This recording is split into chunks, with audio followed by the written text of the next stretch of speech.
Howlgal booliiska waa beriga toddobaadkii hore ka fuliyeen magaalada Dar es Salaam ee gobolka Wadeer.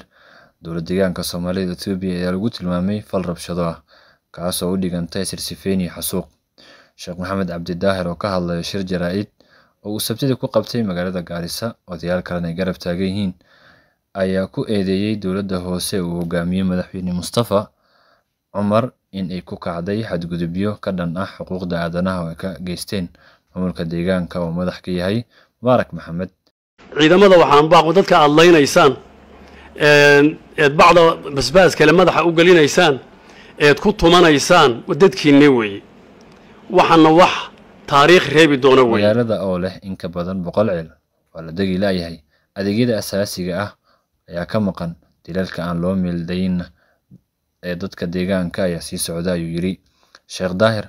Wuxuu intaas ku daray dadka deegaanka ma dareemayaan ammaan, halka kumanaan ka mid ah ay ku jiraan haween iyo carruur ay mangalyo u soo gaareen magaalooyinka deriska. Mar uu la hadlayay saxaafadda, odayaasha beesha ayaa ugu baaqay dowladda Itoobiya in amar ku bixiso in la joojiyo rabshadaha lana baaro sida ay wax u dhaceen.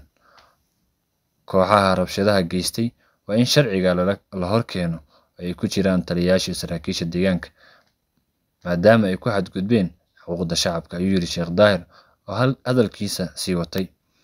Magaalada Dar es Salaam waxa ay 60 kiiloomitir u jirtaa magaalada Wadeer ee xarunta gobolka Dolo ee dowlad goboleedka Soomaaliya, sida la soo xigtay ilo deegaanka. In ka badan 1500 ka tirsan booliiska federaalka ayaa leexsaday jid ay marayeen, waxaana ay bilaabeen howlgalyo ammaanka lagu sugayo.